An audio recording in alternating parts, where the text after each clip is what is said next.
Salam dostlar, her vaxtınız xeyir, xoş olsun. Sizə bir rəvayət danışım, öz başıma gələn əhvalatdır. Məsələn, günlərin bir gün işdən evə gəlirəm. Gəldim ki, evin xanımı nəsə məndən yaxşı rəftar eləmir, üzümə yaxşı baxmır. Əvvəlki rəftar yox. Niyəsini soruşdum, demədi. Nəsə bir səhər bundan öyrəndim ki, demək bu küsməyinin səbəbi mənim şeir yazmağım olur. Hansı şeirim? Mən səni yadımdan çıxardamadım. Soruşdu ki, kimdir elə yadından çıxarda bilmədiyin?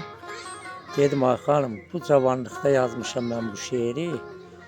Birinci, ikinci də şairin vəzifəsi şeir yazmaqdır. Burada nə var ki?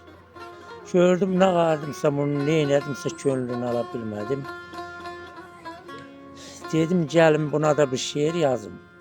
Bəlkə könlünü belə ala bilim. Götürdüm, yazdım ki,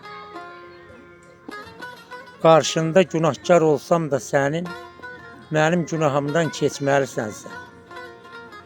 Şair qəlbi kövrək olur əzizim, qəlbimdən keçəni bilməlisən sən.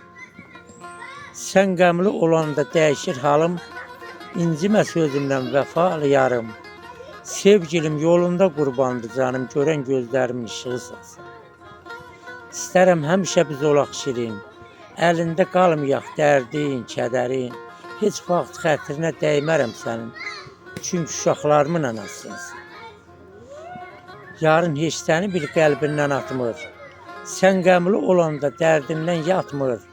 Səndən özgələri beynimə batmır, döyünən qəlbimin parasısın. İlhamın əlini ötübdü yaşır, çox şükür həyatda olmayıb naşı.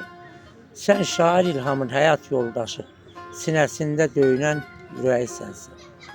Sən şair ilhamın həyat yoldaşı, sinəsində döyünən ürəyisən sən.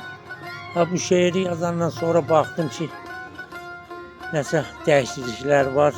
İşlər yerini aldı, barışdıq. Allah heç kimin evin arvadda bası salmasın. Çalışın ailənizlə mehriban olun. Bir-birinizin xətrinizi istəyin, bir-birinizi sevin, can deyin, can eşidin. Hər birinizə ailə mehribançılığı, ailə saadəti arzu edirəm. Yar demək insanın yarısı deməkdir. Çalışın yarınızın qədrini bilin, ona zədə vurmayın. Sevin, sevilin, bir-birinizə dəyər verin. Dinlədiyiniz üçün hər birinizə təşəkkür edirəm.